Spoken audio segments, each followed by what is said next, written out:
ओम नमो भगवते वासुदेवाय। ओम नमो भगवते वासुदेवाय। नारायणं नमस्कृत्यं नरं चैव नरोत्तमं देवीं सरस्वतीं व्यासं ततो जयमुदीरयेत्।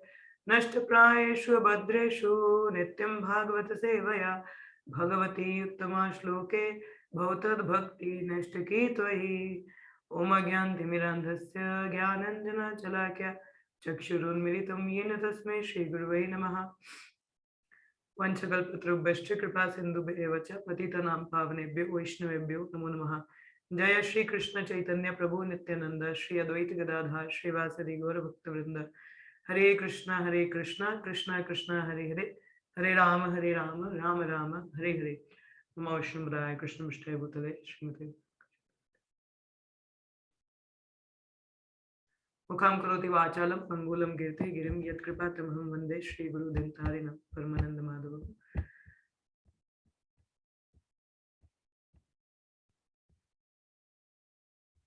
हरे कृष्णा। तो हम लोग पढ़ रहे हैं अपना भागवतम का दूसरा स्कंध, श्लोक अध्याय 2 हृदय में भगवान, श्लोक संख्या 6। Let us begin. एवं सचित्ते सुत एव सिद्धा आत्मा प्रियोरथ भगवान अनंता तम निर्वृतो नियतर्थो भजेता संसार हेतु परमश्च यत्र। एवं सचित्ते सुत एव सिद्धा आत्मा प्रियोरथ भगवान अनंता तम निर्वृतो नियतर्थो भजेता संसार हेतु परमश्च यत्र। एवं सचित्ते सत एव सिद्धा आत्मा प्रियोरथ भगवान अनंता तम निर्वृतो नियतर्थो भजेता संसार हेतु परमश्च यत्र। श्लोक पढ़िए कोई। हरे कृष्ण। दंडवत प्रणाम। धन्यवाद। एवं सविचित्ते स्वत एव सिद्धा आत्मा पर्यर्थो भगवान अनंता तम निर्वतो निरतार्थो भजेता संसार हेतु परमश्च यत्र। नेक्स्ट। हरे कृष्ण माता जी। एवं स्वचित्ता सवत एव सिद्धा आत्मा प्रियो रथो भगवान अनंता तम निर्वतो निरातो भजते संसार हेतु परम च यत्र। नेक्स्ट। हरे कृष्ण माता जी। हरे कृष्ण माता जी। स्वचेतो सताय सिद्धा आत्मा प्रियो भगवान अनंता तम निर्वतो नियतो भजेत संसार हेतु परमश्च। नेक्स्ट। आगे पढ़िए। हरे कृष्ण माता जी। हरे कृष्ण। एवं स्वचित्ते स्वता एव सिद्धा आत्मा प्रियोरथो भगवान अनंत तम निर्वतो नियरथो भजेता संसार हेतु परमश्च यत्र। नेक्स्ट। हरे कृष्ण माता जी। हरे कृष्ण।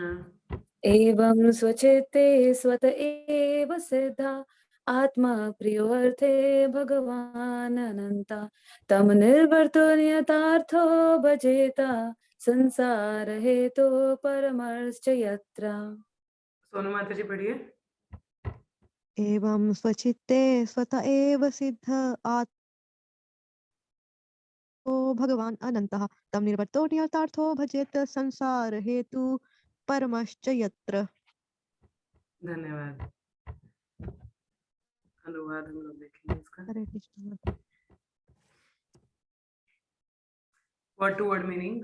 एवं इस प्रकार स्वचित्ते अपने हृदय में स्वतः उनकी सर्वशक्तिमता से एव निश्चय ही सिद्ध पूरी तरह प्रस्तुत आत्मा परमात्मा प्रिय अत्यंत प्रिय अर्थ वस्तु भगवान पूर्ण पुरुषोत्तम भगवान अनंत नित्य असीम अनंत तम उनको निवृत्त संसार से विरक्त होकर नियतः स्थायी अर्थ परम लाभ भजेत पूजा करें संसार हेतु संसार की बद्ध अवस्था का कारण परम समाप्ति च निश्चय ही यत्र जिसमें। इसका थोड़ा आगे बढ़ने से पहले मैं थोड़ा रिपीट कर दूं। अभी तक हम लोगों ने we are studying about the Ashtanga yoga process, हम लोग उसके बारे में ही पढ़ रहे थे। अभी इस अध्याय में सुखदेव गोस्वामी ने कहाँ से शुरुआत की। परीक्षित महाराज ने पूछा कि ठीक है, आपने बता दिया कि मेडिटेट परमात्मा विराट यूनिवर्सल फॉर्म पे मेडिटेट करना चाहिए, मगर क्या ये प्रोसेस, क्योंकि यूनिवर्सल फॉर्म खुद में एक इमेजिनरी है, ठीक है, मतलब काल्पनिक तो नहीं कह सकते, मतलब इमेजिन की हुई है, तो और भगवान का सच्चित रूप भी नहीं है, तो ऐसा कुछ रिजल्ट क्या वो वर्किंग भी है कि नहीं है? गिव अस सम एग्जांपल ना, ऐसे कैसे मान लूं, थोड़ा उदाहरण देके बता दीजिए। तो सुखदेव गोस्वामी इस अध्याय में कहा किसका उदाहरण देते हैं? ब्रह्मा जी का। शुरुआत में क्या बोलते हैं? एक बार की बात है, ब्रह्मा जी को विस्मृति होती है, मीन्स फॉरगेटफुलनेस, कि क्रिएशन कैसे करना है उनको समझ में नहीं आता, तो वो क्या करते हैं? विराट रूप पे मेडिटेट करते हैं, और वहां से उनको विस्मृति आती है और वो अपना ये दोबारा से क्रिएशन स्टार्ट करते हैं। तो ऐसे 3 बार ऐसा इंसिडेंट भागवतम में है कि पहले भी ऐसा नहीं कि ब्रह्मा जी को विस्मृति हर बार होती है, नहीं, कभी कभार होती है, तो ऐसा पहले भी हम लोगों ने खैर वो एग्जाम्पल दिया आपको। तो उदाहरण यहाँ पे दिया जाता है क्योंकि Brahma ji is a famous personality. हाँ, दो ब्रह्मा जी यहाँ पे एज अ योगी, अष्टांग योगी की तरह कार्य नहीं कर रहे, मगर ही वाज जस्ट टेलिंग कि नहीं, विराट रूप से जो फॉरगेटफुलनेस है वो हम लोगों का आता है, जैसे जीवात्मा के लिए फॉरगेटफुलनेस के अपना रियल आइडेंटिटी को भूल जाना, ठीक है। सो कहीं ना कहीं जो व्यक्ति बिल्कुल ही नास्तिक है, उसको अब वो पूरा भगवान पे तो विश्वास करेगा नहीं।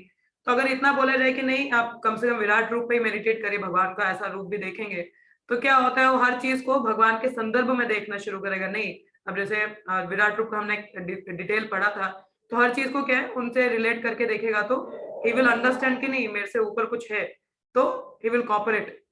तो सिमिलरली ये उदाहरण देने के बाद में परीक्षा यहाँ पे सुखदेव गोस्वामी आगे थोड़ा कर्म कांड का भी बताते हैं, ठीक है। हम लोगों ने 2 योगीज के बारे में बात की थी। एक योगी था, मतलब योगी का परम लक्ष्य क्या है? लिबरेशन, मुक्ति प्राप्त करना, ठीक है। तो उनका डिफरेंशिएशन किस बेसिस पे था? धरना आश्रय, मतलब उनका मेडिटेशन कहाँ पे है। अब जो योगी जिसको अभी भी रजस और तमस से हृदय भरा हुआ है, तो डायरेक्टली परमात्मा पे मेडिटेट करने योग्य नहीं होता, वो उसका क्वालिफिकेशन नहीं है, तो उसको क्या बोला जाता है? यूनिवर्सल फॉर्म पे मेडिटेट करो, उससे शुद्धिकरण आएगा तो यू विल कम टू परमात्मा मेडिटेशन, ठीक है। तो उसका डिस्क्रिप्शन हम लोगों ने देखा, फिर यूनिवर्सल फॉर्म का देखा, और किस तरीके से वो मुक्ति पा सकते हैं वो भी चेक किया हम लोगों ने। अभी भगवान यहाँ पे दूसरा जो योगी है, ठीक है, जो परमात्मा पे कौन मेडिटेट कर सकता है, अभी कल हम लोगों ने चर्चा की थी कि जो योगी है, जो सन्यासी है, वो किसी पे निर्भर नहीं होना चाहिए, जो भी योगी है, कि ये नहीं कि मैं बेगर हूं तो मैं किसी पे आश्रित हो जाऊं और उस तरीके से जीवन जीऊं, नहीं, वो पूर्णतः, उसको क्या लक्षण होते हैं कि लाइक रक्षिते इति विश्वासो एंड गोतृप्त वर्णम, ठीक है। रक्षिते इति विश्वासो मतलब कि Krishna is there for my protection, कि कृष्णा मुझे प्रोटेक्शन प्रोवाइड करेंगे, ठीक है। और दूसरा गोतृप्त वर्णम, दैट कृष्णा विल मेंटेन मी। जो भक्ति योगी हम लोग भी है ना, अभी तो हम लोग अष्टांग योगी की बात कर रहे हैं, जो डिटैच्ड है, मतलब आसक्त नहीं है, और अगर उसको परमात्मा मेडिटेशन होना चाहिए तो उसके लिए ये क्वालिफिकेशन, अभी इस वर्ष पे वही डिस्कशन का हम लोग करेंगे। वो अटैच्ड योगी का बात हो गया, अभी डिटैच्ड योगी की बात करेंगे, जो कि परमात्मा में मेडिटेट करने योग्य है, मतलब वो मेडिटेट करके लिबरेशन पा सकता है। तो हम लोगों के लिए भी ये प्रिंसिपल एप्लीकेबल होता है, दोज हु आर भक्ति योगीज। हम भी योगी है ना, मगर भक्ति योगी है, तो हम लोगों का भी भक्ति में बढ़ने में 2 प्रिंसिपल बहुत इंपॉर्टेंट है। फर्स्ट इज रक्षिते इति विश्वासो, और दूसरा गोतृप्त वर्णम। रक्षिते इति विश्वासो मतलब, और अवश्य रक्षिभे कृष्णा, आप बोल सकते हैं कि Krishna will protect me and help me in executing my devotional service, ठीक है। ये भक्त का होना चाहिए, और योगी के लिए भी इतना विश्वास तो होना चाहिए। अब जैसे हम लोग कल पढ़ रहे थे कि ठीक है, खाने को नहीं, पहनने को नहीं, तो एटलीस्ट जंगल में पेड़ है, चले जाओ, फल मिल जाएंगे, पानी, नदियां इतनी बह रही है, पानी पी सकते हो, सोने के लिए जमीन इतनी, सो जाइए। हाँ, जैसे मैं कल उदाहरण दे रही थी आपको वृंदावन का, ब्रजवासी नीचे लेट जाता, कोई जरूरत नहीं है ना घर मेंटेन करने का, सिंपल लाइफ, इतना क्यों वेस्टेज करना है। सो उस तरीके से ही इज लाइक नहीं, the Lord is there to protect me. जैसे हरदास ठाकुर का कल उदाहरण पढ़ा कि हरदास ठाकुर एक गुफा में रह रहे होते हैं, तो वहां पे जहरीला सर्प भी होता है, मगर परमात्मा हर किसी के हृदय में, तो उनको प्रेरणा देते हैं कि भाई मेरे भक्त को तंग नहीं करना। और हरदास ठाकुर तो खैर ट्रांसेंडेंटल लेवल पे तो उनको कभी तंगी हुई भी नहीं, है ना। So Krishna is there to protect his devotee. और दूसरा, गोतृप्त वर्णम की कृष्णा मेंटेन भी करते हैं अपने भक्त को। हमारे जो सन्यासीज हैं वो लोग वर्किंग नहीं है, दे आर नॉट वर्किंग। हमारे कोई भी महाराज क्या जॉब पे जा रहे हैं? नहीं जा रहे हैं। Who is maintaining them? Krishna is maintaining them, है ना।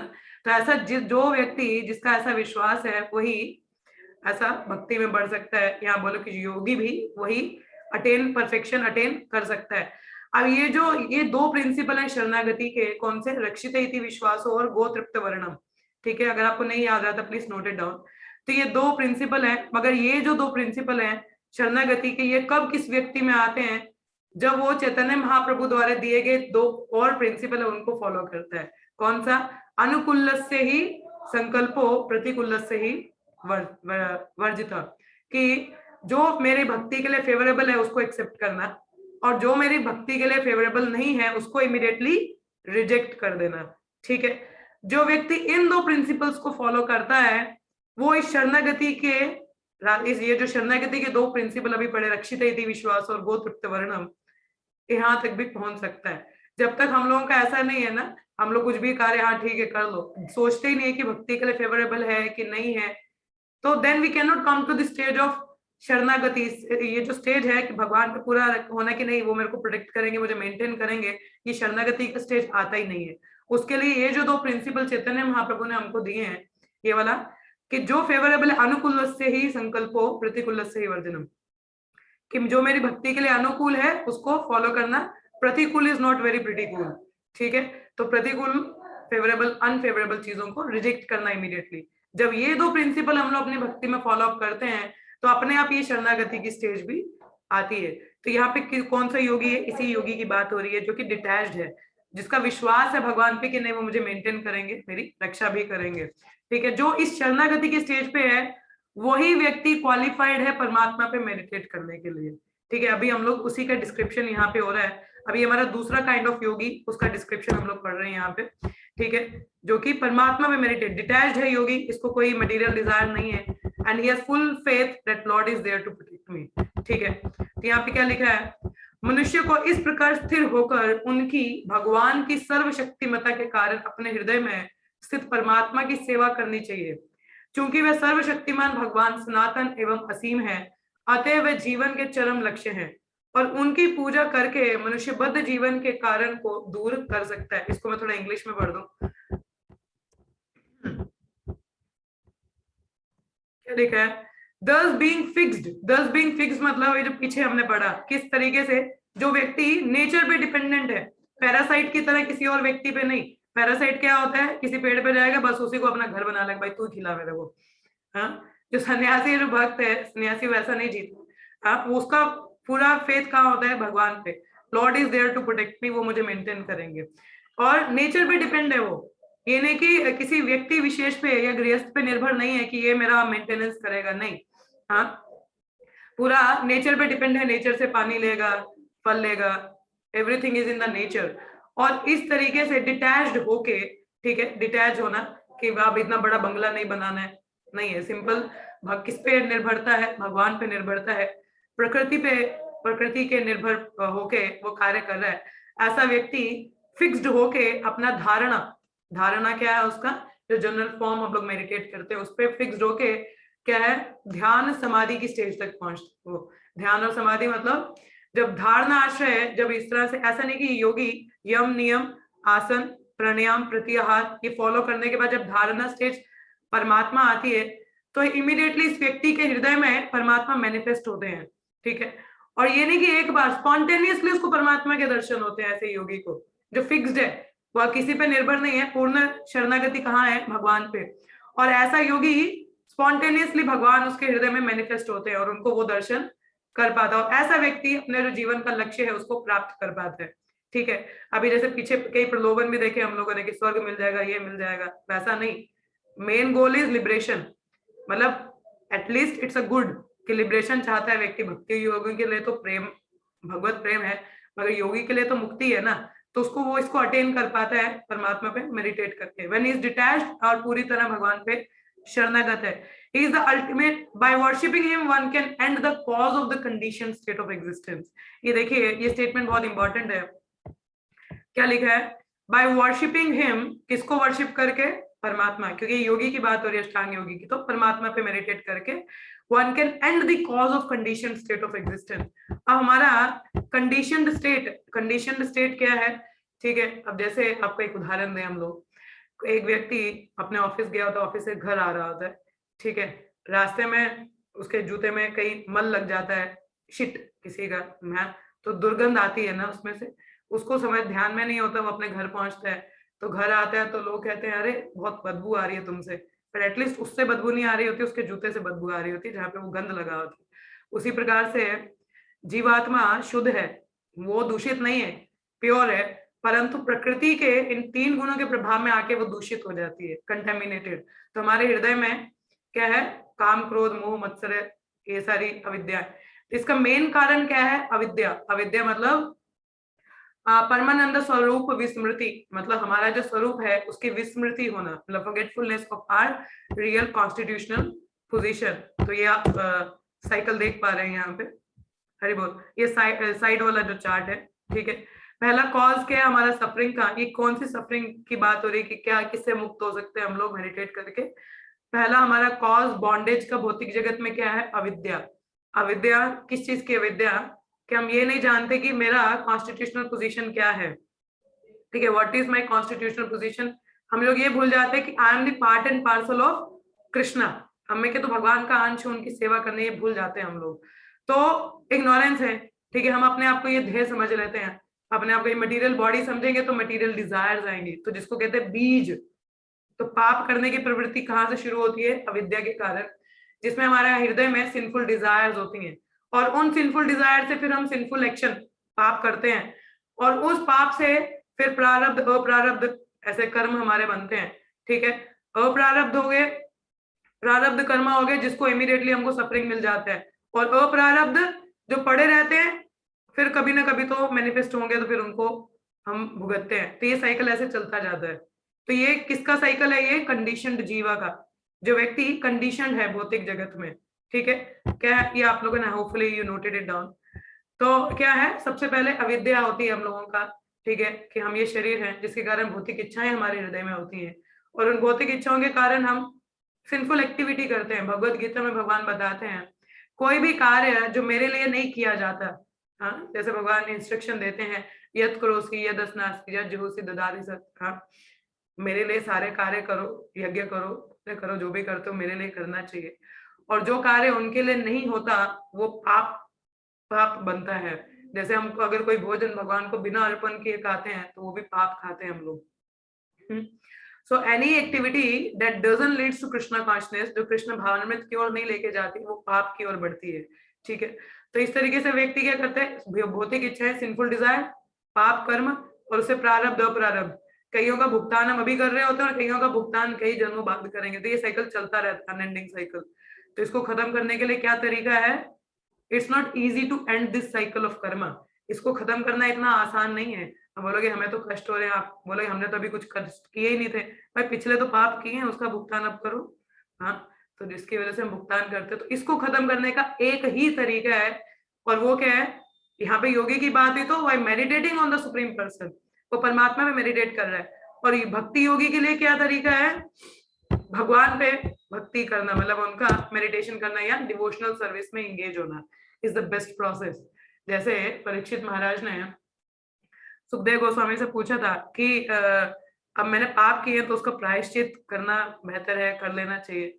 तो सुखदेव गोस्वामी ने बोला था कि जो हम नॉर्मल अटॉनमेंट या पनिशमेंट या प्रायश्चित करते हैं उनसे कोई ज्यादा लाभ नहीं होता। जैसे एक चोर चोरी करने पे पुलिस वाला पकड़ ले, क्या होगा उसके बाद में? वो छूटेगा तो फिर से क्या करेगा? चोरी करना छोड़ देगा क्या? वो नहीं छोड़ेगा, क्योंकि टेंडेंसी है ना हृदय में। वो टेंडेंसी कहाँ खत्म हुई? वो प्रायश्चित करने से खत्म हुई क्या? नहीं हुई। वो प्रायश्चित करने से उसका टेंडेंसी कंप्लीट हुआ? नहीं हुआ, खत्म नहीं हुआ ना। परंतु यदि वही व्यक्ति अगर भक्ति में लग जाए, सही प्रायश्चित हमारे पापों का क्या है? भक्ति में लगना। जब हम भक्ति में लगते हैं तो हृदय से ही जो हमारी कंडीशनिंग है वो साफ हो जाती है, चेतो दर्पण मार्जनम। तो हृदय शुद्ध होता है उससे। तो भक्ति is the best process, devotional service specially, कि भक्ति सेवा में लगने से हमारे जो पाप हैं वो खत्म होते हैं। सो फॉर भक्ति योगी इंगेज इन डिवोशनल सर्विस, और यहाँ पे योगी की बात हो रही है तो परमात्मा में मेडिटेट करने से उसका गोल उसको अटेन होगा। ठीक है, तो अभी इसका हम लोग तात्पर्य देखते हैं। So there is only one way to end up the cycle of papa's, कि पापों का एक साइकिल खत्म करने का एक ही तरीका, और वो क्या है? भगवान का चिंतन या उनकी सेवा करना। ठीक है, तात्पर्य में जैसा कि भगवत गीता 18वें अध्याय के 61वें श्लोक में पुष्टि की गई है, पूर्ण पुरुषोत्तम भगवान श्री कृष्ण सर्वव्यापी परमात्मा है। अतएव जो योगी है वह केवल उन्हीं की पूजा कर सकता है, क्योंकि वह कोई भ्रम नहीं अपितु एक तथ्य है। प्रत्येक जीवित प्राणी किसी न किसी की सेवा में लगा हुआ है। नेचुरल है ना, हर कोई किसी की सेवा कर रहा है। जीव की स्वाभाविक स्थिति सेवा करने की ही है। डिफॉल्ट नेचर एक जीवात्मा का क्या है? सेवा करना। मगर हम सेवा कहाँ कर रहे हैं? हम गलत जगह सेवा कर रहे हैं। माया की सेवा कर रहे हैं, जो कि गलत है। हमें माया को छोड़ के किसकी सेवा करनी है? भगवान कृष्ण की।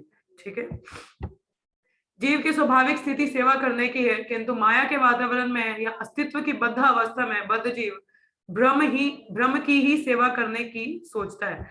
तो क्योंकि बद्ध अवस्था में है तो क्या सोचेगा? भ्रम की, इधर ही सेवा करते हैं माया की, यहीं से हमारा कुछ सुधर जाएगा, हाँ, नहीं तो कुछ नहीं होने वाला। तो ये बद्ध अवस्था है। तो बद्ध जीव अपने नश्वर शरीर, अपने शारीरिक संबंधियों जैसे पत्नी तथा बच्चों एवं शरीर तथा शरीर के संबंधों यथा घर, भूमि, संपत्ति, समाज तथा देश के पालन हेतु आवश्यक वस्तुओं की सेवा करने में अपने को लगाता है, लेकिन उसे इसका पता नहीं रहता कि ये सारी सेवा नितांत भ्रामक है। अब देखिए, हम पहले सोचते पहले मेरा कुछ हो जाए, मेरा मेंटेनेंस। जब हमारे पास ज्यादा पैसे हो जाते हैं हम लोग एक्सटेंडेड सेंस ग्रेटिफिकेशन करते हैं। एक्सटेंडेड सेंस ग्रेटिफिकेशन कैसे? अल्ट्रुइज्म, सोशलिज्म, हाँ, अब चलो दान पुण्य करेंगे, एनजीओ खोल देते, वो भी कहीं ना कहीं इंद्रिय तृप्ति है, तो पूर्ण लाभ उसका भी नहीं है। आपको जन्म मृत्यु के साइकिल में ही बांधेगा। कोई भी कार्य जो आपको भगवान से नहीं जोड़ता, वो कार्य केवल श्रम एवं ही केवल यूजलेस वेस्ट ऑफ टाइम है वो। ठीक है, कोई भी कथा, कोई भी बात, कोई भी चर्चा जो भगवान से नहीं जोड़ती, दैट इज ऑल्सो श्रम एवं ही केवलम, यूजलेस वेस्ट ऑफ टाइम। ठीक है, तो हमें क्या करना है? कोई भी कार्य मगर भगवान को केंद्र में रह के करना चाहिए। ठीक है, तो यहाँ पे क्या लिखा है? इसके पूर्व हम कई बार बता चुके हैं कि यह भौतिक जगत स्वयं ही एक भ्रम है। भ्रम क्या? Illusion, that which is not. ठीक है, जैसे मरुस्थल में किसी को प्यास लगा है तो उसको छलावा होता है कि पानी है, मगर ऐसा होता नहीं। उसी प्रकार से हम भौतिक जगत में सोचते हैं यहाँ सुख है। हाँ, सुख की खोज में कहाँ नहीं भागते हम लोग, मगर क्या असली सुख का अनुभव हम लोगों को मिलता है? नहीं मिलता। तो असली सुख का अगर यदि कहीं अनुभव है तो वो भक्ति में ही है। ये तो मुझे लगता है आप सबका अभी तक का कुछ ना कुछ तो अनुभव रहा ही होगा। मुझे खुद को याद है कि द फर्स्ट टाइम मैंने जब करने शुरू किए थे, इतना आनंद मुझे कभी नहीं हुआ अपने जीवन में जितना वो चैंटिंग करके मिलता था। तो अभी भी मिलते, खैर अब वैसी चैंटिंग नहीं होती, मगर इनिशियल टाइम पे तो चैंटिंग जब काफी अच्छा रहता था।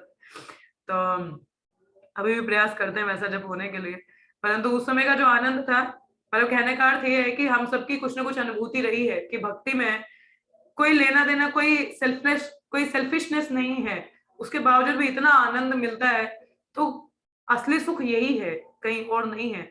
मगर फिर भी हम इसको छोड़ के हम माया की ओर भागते हैं। माया इतनी लाते मारती है, मगर we are the loyal servant of Maya. हमें किसका सर्वेंट होना चाहिए? कई बार तो कई लोग, कल मैं एक मेमे पढ़ रही थी, मेमे मतलब एक चुटकुला सा होता है, उसमें लिखा था माया को, Maya Devi I am your regular customer, give me some concession. हाँ, मेरे को थोड़ा कंसेशन दे दो, I am your regular customer. है, मैं तो आपका रेगुलर कस्टमर हूँ। रेगुलर कस्टमर हम माया के कब के हैं? मिलियंस ऑफ लाइफ टाइम से हम माया के रेगुलर कस्टमर है। हम माया को बोलते हैं नहीं कि थोड़ा कंसेशन दे दो। कंसेशन क्या? माया बार बार लाते मारती है, मगर फिर भी हम माया के पास ही जाते हैं, उसको नहीं छोड़ते। अगर भक्ति को कुछ रिजल्ट नहीं मिलता छोड़ देते हैं। जैसे आई थिंक ये बात मैंने पहले भी बताई होगी, कुछ भक्त थे, दीक्षित थे, तो आपने कई साल, उनको 20-25 साल हो गया भक्ति में पूरा अपना ये जब सब करते हुए, अपना नौकरी भी करते हुए। तो एक बार अपने काउंसलर के पास जाते हैं तो बताते हैं उनके, प्रभु जी ऐसा ऐसा थोड़ा दिक्कत है, देखो हम आगे इस भक्ति को परस्यू नहीं कर सकते। उनके काउंसलर ने ज्यादा कुछ बोला नहीं, बोला कि मतलब क्या कारण है, क्या आपको लग रहा है कि नहीं हो पा रहा। तो उन्होंने बोला देखो 20-25 साल तो हो गए नाम जप करते हुए, कुछ लग तो रहा नहीं कुछ ऐसा कुछ अच्छा तो हो नहीं रहा, कुछ चिन्ह परिवर्तन तो लग नहीं रहा, तो हम वापस नहीं करेंगे इसको, हम वापस जाएंगे उधर ही, अपना जो पुराना हमारा चलता था, थोड़ा सुख तो लगता था, यहाँ तो उल्टा फ्रस्ट्रेशन हो गई है, कुछ होता नहीं है। तो उनके काउंसलर ने, मतलब जो उनके मेंटर थे सीनियर डिवोटी, उन्होंने उनको ये नहीं कहा कि भाई तुम्हारी गलती होगी, अच्छे से जप नहीं किया होगा, या नाम अपराध किए होंगे, या वैष्णव अपराध किया होगा, कुछ ऐसा नहीं बोला। क्या उन्होंने एक ही चीज बोली, बोला कि माया को कितनी सालों से सेवा कर रहे हो, कोई गिनती है आपका? कहते नहीं कोई गिनती नहीं है, मतलब अनंत काल से माया की सेवा कर रहे हो ना हम लोग। तो बोला अच्छा, तो क्या दिया माया ने? कुछ नहीं, कभी दुख भी होता है, सुख भी मिलता है, थोड़ा मिक्सचर ही है, माया तो लाते मारती है हर बार। तो कहते मगर भक्ति में कितने साल हो गए आप? 20-25 साल हो गए। ठीक है, तो कहते कि माया ने इतने सालों से आप उसका सेवा कर रहे हो, इतनी लाते मारी हैं, मगर फिर भी माया पे ज्यादा विश्वास है। हाँ, और यहाँ पे कृष्ण भक्ति में भी 20-25 साल ही हुए हैं आप लोगों को, and you are giving up on Krishna, आप कृष्ण को छोड़ के जा रहे हो। हाँ, थोड़ा और ये नहीं कि मैं मेहनत कर लूं, मगर माया के लिए हम बहुत मेहनत करते हैं, उसके साथ में रहने के लिए we do everything to cope up with Maya, कि माया के साथ में जुगलबंदी करने के लिए कुछ भी करेंगे, परंतु कृष्ण के साथ में उनकी भक्ति में कुछ भी गड़बड़ है, हो ही नहीं सकता, immediately we give up. But why? मगर हम ये भूल जाते हैं कि हमारा जो ultimate the friend is Krishna, Krishna is unlimited. तो कृष्ण की प्रेम करने की सीमा क्या होगी बताइए? कृष्ण अनलिमिटेड है ना, तो हमें प्रेम कितना दे सकते हैं? अनलिमिटेड दे सकते हैं। क्या मनुष्य जीवन में कोई व्यक्ति ऐसा है कि आपको अनलिमिटेड प्रेम वो दे सके? अनलिमिटेड मतलब जिसकी गिनती ना हो, इतना कोई प्रेम दे सकता है क्या? कोई नहीं दे सकता। It's only Krishna, Krishna has that liability, कोई और नहीं कर सकता। मगर फिर भी हम कृष्णा पे विश्वास बहुत जल्दी छोड़ देते हैं, बोला कि नहीं, मगर अपनी तरफ से प्रयास नहीं करते। तो तभी ये बोला ना, रक्षित इति विश्वासो गोतृप्त वर्णम। तो ये शरणागति का लिंग कब आता है? जब हम भक्ति में कुछ करें तो सही, मगर हम करना नहीं चाहते, मगर माया के साथ पूरा लॉयल बन के रहना चाहते हैं, फिर माया लात घुसे मारती है, मगर फिर भी उसी के साथ चिपके रहते हैं, फिर प्रगति नहीं हो सकती। ठीक है, तो हमें ये समझना चाहिए, तभी कहते हैं श्रवणम, श्रवणम बहुत आवश्यक है। तो यहाँ पे क्या लिखा है? तो माया के छलावे लगते हैं हम लोगों को। बुद्धिमान मनुष्य अच्छी तरह जानता है कि जल होता तो है, लेकिन समुद्र और महासागरों में होता है, किंतु ऐसे विशाल जलागार मरुस्थल से बहुत दूर होते हैं। अतएव मनुष्य को जल की खोज समुद्र के निकट करनी चाहिए, ना कि रेगिस्तान में। देखिए, कोई व्यक्ति प्यासा है, ठीक है, मगर पानी कहाँ मिलता है हम सबको पता है, नदी में होगा, कुएं में होगा, समुद्र में होगा, यही होगा ना। तो ये मूर्खता नहीं है कि हम उसको मरुस्थल में ढूंढ रहे हैं? मूर्खता है ना। उसी प्रकार से असली सुख का आनंद कहाँ है? भगवान के चरण कमलों में, भक्ति में। मगर फिर भी हम कहाँ ढूंढ रहे हैं? रेगिस्तान में, भौतिक जगत के रेगिस्तान में, जहाँ पे कोई लेना देना नहीं है। एक पोएट है विद्यापति, उन्होंने एक पोएट्री लिखा था, उसमें वो बता रहे थे, कहते हैं कि हमारा जो मनुष्य जीवन है, हमारी प्यास इतनी है, इतनी ज्यादा हम लोगों को प्यास लगी है, मगर हम ये जो भौतिक जगत का, जैसे एक हम लोग, आप लगा लो कि हम जैसे 2 बूंद पानी मुंह में डाल रहे हैं, ठीक है, तो उससे कैसे प्यास बुझेगी? सपोज आग लगी है घर में, ठीक है, अब आग बुझाने के लिए आपको बाल्टियां बाल्टियां पानी चाहिए कि एक बोतल से काम चल जाएगा? एक बोतल से तो काम नहीं चलेगा ना, कि एक बोतल पानी डाल दे घर में आग बुझ गई, नहीं, you need lot of ton of water, बहुत ज्यादा पानी चाहिए उसको बुझाने के लिए। उसी प्रकार से हृदय में जो अग्नि है ना, ये सुख पाने की या सुख खोजने की, वो वैसी ही है, हाँ? और वो ये जो भौतिक जगत का सुख है, वो एक पानी थोड़ा सा 2 बूंदे डालने जैसा है, उससे आग नहीं बुझेगी, उसके लिए you need a lot of ton of water, और वो हरि नाम से ही आएगा, हाँ, भौतिक जगत के सुख से नहीं आएगा। तो ये हम लोगों को देखना चाहिए। तो ये मूर्खता है कि हम भी, पानी तो कहीं और है मगर ढूंढ कहीं और ही, उल्टी डायरेक्शन में रहे। तो उसी प्रकार से सुख कहीं और ही है मगर ढूंढ कहीं और ही रहे, इसको कहते हैं मिस डायरेक्टेड लव और मिस डायरेक्टेड होना। ठीक है, तो हम में से प्रत्येक व्यक्ति जीवन के असली सुख अर्थात नित्य जीवन, नित्य या असीम ज्ञान तथा अमर आनंदमय जीवन की खोज में लगा हुआ है। किंतु जिस मूर्ख व्यक्ति को असलियत का ज्ञान नहीं है, वह जीवन के सत्य को भ्रम में ढूंढता है। हाँ, जिसको पता ही नहीं है, मूर्ख व्यक्ति है, वही रेगिस्तान में जाएगा, पानी इधर है मगर जाएगा रेगिस्तान में ढूंढने, वैसा ही हाल है। तो ये भौतिक शरीर शाश्वत काल का टिकता नहीं है और इस क्षणिक शरीर से संबंध सारी वस्तुएं यथा पत्नी, बच्चे, समाज तथा देश भी शरीर के बदलने के साथ साथ बदलते रहते हैं। आज सुबह ही आई डोंट नो मेरे मन में ऐसे ये वाला भजन आ रहा था सुबह सुबह ही, भजे उरे मना, उसमें लिखा है ना, ये धन यौवन पुत्र परिजना ए दिन जामिनी जागिरे कृपण दुर्जना मुझे आगे की लाइन नहीं आ रही। इसमें बोलते हे धन यौवना पुत्र परिजना, कि हम लोग इस यौवन इसमें सुख ढूंढते हैं, अपने पुत्र पत्नी इन चीजों में सोचते हैं इनमें हमें सुख मिल जाएगा, परंतु वो गलत है। हमें एक थोड़े से चापला सुख के लिए एक भौतिकवादी की सेवा करेंगे, है नौकरी करेंगे, उसके तलवे चाटेंगे, परंतु एक जो परमानेंट बॉस है उनकी सेवा नहीं करते। परमानेंट बॉस मतलब सुप्रीम बॉस कृष्ण, उनकी सेवा करने में बहुत झिझकते हैं हम लोग। मगर इधर जो जहां से चपल सुख मिलना है, चपल सुख मीन्स फ्लिकरिंग हैप्पीनेस जो आती जाती रहती है, उसके लिए इधर उधर भागेंगे हम लोग। तो सुबह सुबह यही भजन ऐसे मन में चल रहा था मेरे, तो मतलब हाँ अभी थोड़ा लगा कि रिलेटेबल है। तो देखिए ये जो होगा ना, इन्हीं चीजों में हम लोग सुख ढूंढते, मगर वो भी क्या है, खत्म हो जाएंगे। यही संसार अर्थात जन्म मृत्यु जरा तथा व्याधि का पुनरावर्तन कहलाता है। हम जीवन की इन सारी समस्याओं का हल ढूंढना तो चाहते हैं, लेकिन हमें वह रास्ता ज्ञात नहीं है। हर कोई चाहता है कि भाई प्रॉब्लम हल हो जाए, मगर सोल्यूशन कहाँ ढूंढते हैं हम लोग। श्रील प्रभुपाद कहते हैं material problem, material solution leads to another problem. भौतिक समस्या है, हाँ जी, सोल्यूशन क्या है, भौतिक ही ढूंढ रहे हैं, फिर क्या होगा, एक और भौतिक प्रॉब्लम। हम लोगों को कहाँ जाना चाहिए, भौतिक समस्या है, यस, क्या समस्या है, जन्म मृत्यु जरा व्याधि, भौतिक ही है, कहना कि हर कोई बीमार रहा है, बूढ़ा हो रहा है, नहीं होना चाहता। सोल्यूशन क्या है, अपना रियल कॉन्स्टिट्यूशनल पोजीशन को ढूंढना, क्योंकि शरीर हम है नहीं ना, और आत्मा तो नव यौवन है। जब ये समझ गए तो फिर बुढ़ापा आएगा ही नहीं आएगा ना, सारी प्रॉब्लम सॉल्व। मगर हम मटेरियल सॉल्यूशंस देखते हैं, थोड़ा डाई कर लेते हैं, थोड़ा इंजेक्शन लगा के ये रिंकल्स दूर कर लेते हैं, मगर होगा क्या, कुछ होगा क्या, नहीं, दोबारा वही प्रॉब्लम चलता रहेगा। तो यहाँ पर यह सुझाव दिया गया है कि जो भी जीवन के इन कलेशों, जन्म मृत्यु जरा तथा व्याधि के पुनरावर्तन से छुटकारा पाना चाहता है, उसे परम भगवान की ही पूजा करनी चाहिए, अन्य किसी की नहीं। जैसा कि भगवत गीता में भी सुझाव दिया गया, किसी और की वर्शिप करने की आवश्यकता नहीं है, Krishna is the only shelter. यदि हम सचमुच अपने बद्ध जीवन का अंत चाहते हैं तो हमें भगवान श्री कृष्ण की पूजा अपनानी चाहिए, जो अपने अंश रूप समस्त जीवों पर सहज स्नेह के कारण प्रत्येक जीव के हृदय में विद्यमान है। तो ये हर किसी के हृदय में है। सुहृद, भगवान कहते हैं आई am your ever well wisher. Well wisher मतलब कुछ भी हो मैं तुम्हारे साथ में हूँ, तुम्हारे हित के लिए सोचूंगा, तो वो सुहृद होता है। मगर हम अपने उस रियल फ्रेंड को भूल के वी गो समवेयर एल्स। स्वाभाविक है कि माता की गोद का बालक अपनी माता से आसक्त रहे, और माता भी बालक से आसक्त होती है, किंतु जब बालक बड़ा हो जाता है और परिस्थितियों से घिर जाता है तो वह क्रमशः माता से विलग हो जाता है। यदि भी माता चाहती रहती है कि बालक उसकी कुछ न कुछ सेवा करे, वह स्वयं भी उस बालक के प्रति समान रूप से वात्सल्य रहती है, भले ही बालक भूल गया हो। इसी प्रकार चूंकि हम भगवान के अंश हैं, देखिए बड़ा अच्छा उदाहरण दिया कि जैसे एक माता है, बच्चा उनकी गोद में होता है तो अटैचमेंट नेचुरल है बच्चे का माँ के साथ और माँ का बच्चे के साथ।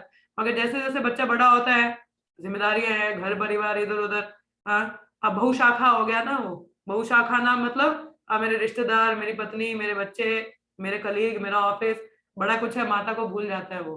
तो इधर उधर लग जाता है, मगर फिर भी माता की अपेक्षा होती है, उसका वात्सल्य कहाँ खत्म होता है, फिर भी सोचते कुछ ना कुछ सेवा करे मेरी।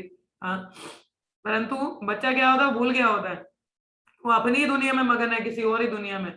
इसी प्रकार से भगवान का भी, क्योंकि हम भगवान के अंश हैं, तो भगवान का वात्सल्य कैसे खत्म हो सकता है, वो ऑलरेडी है, जिसके कारण ही तो भगवान परमात्मा स्वरूप में हमारे हृदय में बैठे हैं कि भाई देख ले इधर ही बैठा हूँ लुक एट मी, इधर जस्ट टर्न टुवर्ड्स मी, मेरी तरफ मुड़ के देख लो एक बार, आई एम हियर ओनली। तो भगवान कहते हैं मैं इधर ही हूँ, मगर हम सोचते हैं नहीं नहीं इसको छोड़ो, वो आगे देखो, आगे पीछे कोई है क्या, इधर उधर भागते हैं हम लोग भी। तो क्या लिखा है, इसी प्रकार चूंकि हम भगवान के अंश हैं, भगवान हम पर सदैव वात्सल्य रहते हैं और चाहते रहते हैं कि हम उनके धाम वापस जाएं। भगवान भी ये चाहते हैं, इसीलिए शास्त्र भेजते हैं, भगवान के भक्त हमारे लिए भेजते हैं, कई तरह की कृपा हेतु की कृपा हम पे होती है। मगर फिर भी हम उस अहेतु की कृपा को अपना नहीं पाते। हम फिर भी अपनी आसक्तियों से इतने आसक्त हैं। आसक्ति जो आ सकती है मगर जा नहीं सकती, आसक्ति को ऐसा कहते हैं, आसक्ति जो आ सकती है मगर जा नहीं सकती। तो अटैचमेंट्स, सो उनसे हमको थोड़ा बचना चाहिए। उन अटैचमेंट्स को कृष्ण की तरफ मोल्ड कर दीजिए ना। बहुत आसान है, छोड़ना क्यों है? आपकी आसक्ति है अपने किसी परिजन के प्रति, तो उसको भी भक्ति में लगा दीजिए। वो भक्ति में लगेगा तो कहीं ना कहीं आपका चिंतन भी कृष्ण की ओर बढ़ जाएगा। तो अपनी आसक्तियों को छोड़ना क्यों है? छोड़ना नहीं है, उनको बस कृष्ण की ओर मोड़ दो। जब कृष्ण की ओर मुड़ जाएंगे तो अपने आप आपका भी चिंतन भगवान के प्रति हो जाएगा, है ना। तो इस प्रकार से तो क्या लिखा है कि अतएव हमें चाहिए कि हम संसार के सारे भ्रामक बंधनों को तोड़ दें। देखिए प्रपात ने कितनी मेहनत की, इतना लंबा परपट हमको दिया है। अभी कल भी हम लोगों ने तात्पर्य पढ़ा, इतना बड़ा तात्पर्य था। इतनी मेहनत क्यों की है शिल प्रभुपाद जी ने? एक एक पॉइंट देखिए इतना अच्छा बता रहे हैं शिल प्रभुपाद कि हम बद्ध जीव जाग सके। जीव जागो अब तो जागो, कितना पॉइंट प्रभुपाद एक चीज को कितनी बार रिपीट करे। अभी पीछे भी यही पॉइंट्स आ रहे थे, अभी again the same point Prabhupada is repeating. क्या लिखा है? भगवान की सेवा करके उनसे पुनः मिलने का प्रयत्न करें क्योंकि वे ही अंतिम सत्य है। वास्तव में हम उनके लिए वैसे ही लालतीय रहते हैं जिस तरह बालक माता को ढूंढता रहता है, और पूर्ण पुरुषोत्तम भगवान को ढूंढने के लिए हमें कहीं दूर नहीं जाना है क्योंकि वह तो हमारे हृदय में विद्यमान है। जैसे कल मैं आपको बता रही थी हिरण कि हिरण के अंदर कस्तूरी होती है, कस्तूरी जिससे बहुत अच्छी सुगंध आती है। बहुत इतना खतरनाक सुगंध होता है उसका, मतलब बहुत सुंदर उसका सुगंध रहता है। मतलब वो थोड़ा सा भी टच कर लो ना तो उसका फ्रेग्रेंस बहुत दूर तक जाता है। तो वो हिरन इतना अपने ही सुगंध से इतना प्रभावित होता है, वो ढूंढ रहा होता है कहाँ है कहाँ है कहाँ है, मगर ये नहीं पता मेरे अंदर ही है। उसी प्रकार से ये नहीं पता कि सोल्यूशन इधर ही है, कृष्णा इज इनसाइड। आपको एक स्टोरी सुनाती हूँ मैं। स्टोरी नहीं है, छोटी सी है। एक व्यक्ति किसी कारणवश क्या होता है, वो बेचारा क्या होता है एक कमरे में कैद हो जाता है, मतलब कहीं गया होता है तो वो लॉक्ड हो जाता है वहां पे। तो लॉक्ड तो हो जाता है, वो बेचारा खोलने का प्रयास करते, खुलता नहीं। और वहां उस बिल्डिंग में कभी कोई बाद में कहीं गया नहीं, आया नहीं, सफाई करने के लिए कोई नहीं गया। तो बेचारे को कोई 2-3 हफ्ते उधर ही हो गए बिना कुछ खाए पिए, इतना कुछ था नहीं अंदर, इतना कष्ट वो झेल रहा था, खोलने का प्रयास खुले नहीं, ऐसा हो गया। तो एक दिन वो बेचारा इतना दुर्बल, अब देखो कोई महीने 2-3 हफ्ते से कुछ खाएगा नहीं तो उसकी हालत क्या होगी? बिल्कुल ही टूट जाएगा इंसान, बिल्कुल हिम्मत नहीं होगी वो उठ भी पाए। तो बेचारा, जैसे हम कई बार ऐसे दरवाजे से लटक जाते हैं ना, मतलब ऐसे खुल रहे हो तो लटक जाते हैं, कुछ भी सामने होता है, पूरा वजन वैसा पड़ जाता है। तो व्यक्ति कोशिश फिर से उसी दरवाजे की ओर जाता है कि इसको खोलने का प्रयास करूं मैं दोबारा, मगर हिम्मत नहीं है क्योंकि वो बहुत कमजोर हो चुका है। तो क्या करता है, मगर वो ऐसे किसी प्रकार से दरवाजे के साथ में ऐसे लटक गया होता है, पूरा भार ऐसे दरवाजे पे होता है, तो लटक के ऐसे पीछे को घूमता है, दरवाजा खुल जाता है।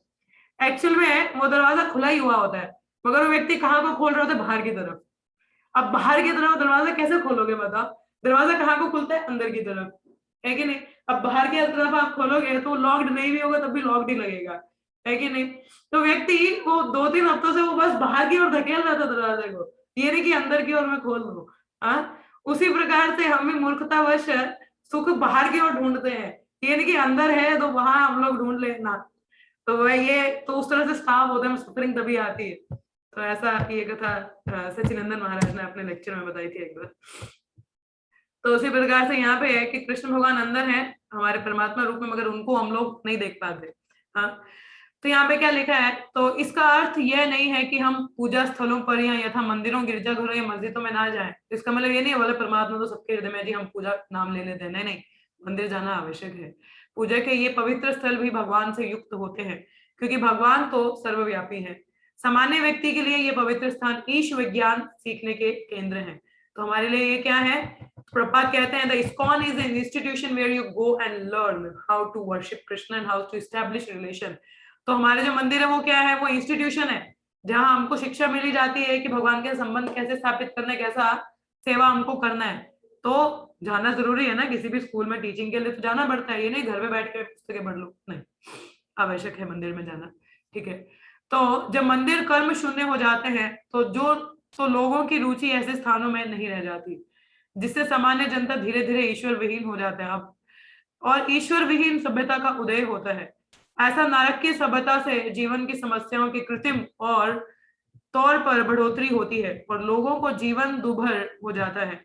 ऐसे ईश्वर विहीन सभ्यता के मूर्ख नेता भौतिकतावाद के पेटेंट ट्रेडमार्क के अंतर्गत ईश्वर विहीन जगत में शांति तथा समृद्धि लाने की विविध योजनाएं बनाते हैं। भगवान, सभी लोग कहते हैं हमें राज्य तो चाहिए मगर राम जी नहीं चाहिए, राम राज्य चाहिए मगर राम जी नहीं चाहिए। तो वैसा ही आजकल के लोगों का भी है, राम राज्य शांति तो चाहिए मगर भगवान नहीं चाहिए, और शांति भगवान के साथ में ही आ सकती है, ऐसे नहीं आ सकती। हाँ वही ना, लक्ष्मी चाहिए मगर नारायण नहीं चाहिए तो लक्ष्मी नहीं टिकती।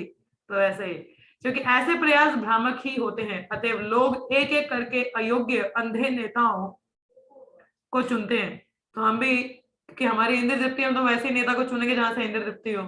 कहते हैं मार्केट में उसी का डिमांड, उसी वही चीज अवेलेबल होती है जिसकी डिमांड होती है। लोगों को बोगस गुरु चाहिए, इसलिए मार्केट में बहुत सारे बोगस गुरु मिलते हैं, क्योंकि कोई कोई तपस्या करना नहीं चाहता। हमारे इसको ने बोले जाते ऐसे नियम पालन कर, कौन करेगा रे, पागल हो गए तुम लोग, ऐसा बोलते हैं। मगर ये नहीं पता कि जो मनुष्य जीवन है वो तपस्या के लिए बना है, तपो दिव्यम, तप के लिए है, इंद्र तृप्ति के लिए नहीं है।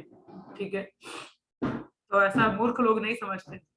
तो यदि हम ईश्वर विहीन सभ्यता की इस असंगति को दूर करना चाहते हैं तो हमें श्रीमद् भागवत जैसे शास्त्रों के नियमों का पालन करना चाहिए और श्री सुखदेव गोस्वामी जैसे व्यक्ति के आदेश का पालन करना चाहिए, जिन्हें भौतिक लाभ का कोई आकर्षण नहीं होता। परंतु हम जहां भी किसी भी सोसाइटी या गुरु के पास जाते हैं, ठीक है आप लक्ष्मी ये अकाउंट में डाल दीजिए आपको मंत्र मिल जाएगा, उससे क्या होगा, आप तर जाओगे? नहीं। कई लोग बोलते हैं अरे हमने गुरु दक्षिणा ली है ना, तो बोले आप कुछ नियम पालन करो। अरे हम तो ना करेंगे, वो गुरु जी देखेंगे, वो करेंगे पालन, वो करेंगे, हमारा तारण हो जाएगा। अरे ऐसे कैसे हो सकता है? आपका शुद्धिकरण नहीं, आप करते रहो, पैसे दे दिए किसी को, तो कोई आपकी जगह पे पाप करेगा क्या? नहीं करेगा। वाल्मीकि जी को भी नारद मुनि ने, जब उन्हें नारद मुनि को पकड़ लिया था, तो नारद मुनि ने बोला कि अच्छा ठीक है, एक काम करो, अपने घर पे पूछ के आओ कि तुम जो इतना पाप कर्म करते हो क्या वो भागी बनेंगे इसके? उन्हीं के लिए कर रहे हो ना तुम, इतना चोरी डकैती उनको पेट पालने के लिए, जब पूछ के आओ। वाल्मीकि जाते हैं, पूछते हैं अरे मैं ऐसा ऐसा आप लोगों के लिए इतना मेहनत करता हूँ, इधर मार काट करता हूँ, लुटेरी लूटता हूँ, तो आप लोग भागी बनोगे क्या? बोले हम क्यों भागी बने, आप तो आपका परिवार का पालन पोषण आपका जिम्मेदारी है, अब जैसे भी करो वो आपकी इच्छा, मगर हम भागी नहीं है आपके पाप में। तो वाल्मीकि थोड़ा अरे ये तो मैं इन्हीं के लिए इतना मेहनत कर रहा हूँ, ये लोग ले नहीं रहे। तो उसी प्रकार से कोई किसी के पाप का भागी नहीं होता, हम अपने कर्मों की जिम्मेदारी खुद ही हमको उठानी पड़ती है। तो उसके लिए कहते we all are individual, so we have to work at our own. हमें अपने हिसाब से अपने लिए खुद ही अपना रास्ता साफ करना पड़ेगा, कोई और नहीं करेगा। तो अपनी जिम्मेदारी भाई, यात्री अपने सामान की जिम्मेदारी खुद है, खुद लेगी। ठीक है, तो हम सारे यात्री है, ट्रेन में चढ़े हुए हैं, आत्म साक्षात्कार के भी कृष्ण भावनामृत की, भाई अपना अपना सामान आप खुद ही देख लीजिए, मतलब माइंड योर ओन भक्ति। तो अपना भक्ति खुद में ध्यान दीजिए कि मुझे क्या नियम पालन करने क्या नहीं करने चाहिए, और शास्त्र के अनुसार। तो जो जितना ज्यादा अच्छे से पालन करता है वो अपने डेस्टिनेशन तक पहुंच जाएगा, और जो नहीं करते हैं वो बेचारे ट्रेन आधे में छोड़ देते हैं। तो आधे में नहीं छोड़नी है ना ट्रेन, वो लोग जाना है ना, वो लोग ट्रेन टू वैकुंठा। हाँ वैकुंठ तो नहीं, हम तो गोलोक जा रहे हैं, तो गोलोक जाना है तो ट्रेन में चढ़े हुए हो तो अपना अपना सामान संभाल के रखिए। तो अपने अपने मतलब अपने कार्यों पे खुद ध्यान दीजिए कि कितने कृष्ण भावनामृत हैं। अगर कृष्ण भावनामृत नहीं है फिर लगे रहो यहीं पे भौतिक जगत में। ठीक है, तो ऐसा नहीं करना है, ट्रेन पकड़ी है तो डेस्टिनेशन तक पहुंचना है, बीच में नहीं उतर जाना आधे में। ठीक है, so mind your own business, अपना बिजनेस माइंड रखिए कि क्या कार्य आप कर रहे हो, कृष्ण कितना कितना कृष्ण भावनामृत है, कितनी शरणागति, क्या आप इस स्टेज तक हो रक्षित इति विश्वासो गोत्रत्व वर्णम, क्या आप लोगों को इतना विश्वास है क्या कि कृष्णा मेरे को मेंटेन करेंगे, या कृष्णा मेरे को प्रोटेक्ट करेंगे? इस स्टेज तक आने के लिए 2 नियम पालन करने, अनुकूल से ही संकल्पो और क्या प्रतिकूल से ही वर्जन। ठीक है, तो जो फेवरेबल है उसको एक्सेप्ट करो, जो अनफेवरेबल है उसको रिजेक्ट करना है। तो इस स्टेज में आके then only we are able to surrender to Krishna, तभी हम कृष्ण को शरणागत कर पाएंगे, and then we are able to progress in bhakti. ठीक है, तो वही व्यक्ति मेडिटेट कर पाता है परमात्मा पे, और वही व्यक्ति फिर भक्ति योग में भी आगे वृद्धि कर पाता है। ठीक है, तो ये क्वालिफिकेशन आज आप लोगों ने पढ़ा, who is the person qualified for परमात्मा मेडिटेशन, कौन परमात्मा में मेडिटेट कर सकता है। तो जो कि डिटैच है, किसी पे आश्रित नहीं है, ठीक है, पूर्णता जानता है मुझे क्या करना है, और शरणागत मतलब पूरी तरह जानते हैं कि Krishna will protect me and he will maintain me. ठीक है, तो यहीं पे हम लोग विराम लेंगे क्योंकि आगे का श्लोक पढ़ेगा तो ज्यादा लंबा चला जाएगा। मगर देखिए प्रभुपाद ने कितना मेहनत किया है, इतना अच्छा तात्पर्य हम लोगों को दिया है, सो अमेजिंग। चलिए, आप में से किसी का कोई प्रश्न हो या कुछ कमेंट हो, टीका टिप्पणी हो तो आप लोग बोल सकते हैं, कुछ नहीं है तो हम यहीं पे विराम लेंगे। हाँ जी, किसी को कुछ कहना है? हरे कृष्ण।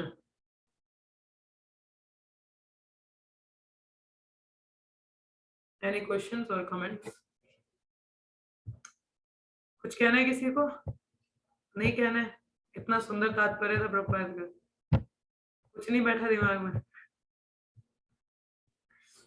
आया समझ में क्या चर्चा की हम लोगों ने? यस राशि माता जी। यस माता जी, हरे कृष्ण माता जी, आपने इतने अच्छे से समझाया तो चलिए, कोई प्रश्न है किसी का यहाँ पे? नहीं है? चलिए, फिर नहीं है तो यहाँ पे हम लोग फिर विराम लेंगे। तो ये तात्पर्य प्रभुपाद ने ऑलरेडी इतना अच्छा बता रखा है यहाँ पे, तो ज्यादा एक्सप्लेनेशन की जरूरत थी भी नहीं। ठीक है, चलिए यहाँ पे विराम लेंगे, आगे इसी पे ही इस योगी के बारे में और चर्चा हम लोग कल करेंगे। ठीक है, तो लेट्स चैंट 3 टाइम्स हरे कृष्णा। हरे कृष्णा कृष्ण कृष्ण हरे हरे, हरे राम राम राम हरे हरे, हरे कृष्णा कृष्ण कृष्ण हरे हरे, हरे राम राम राम हरे हरे, हरे कृष्ण कृष्ण कृष्ण हरे हरे, हरे राम राम राम हरे हरे। श्रीमद् भागवतम की जय, श्री प्रभुपाद की जय, सभी भक्तों की जय। धन्यवाद आप सभी का। तो कल मिलेंगे आपसे। हरे कृष्ण, हरे कृष्ण।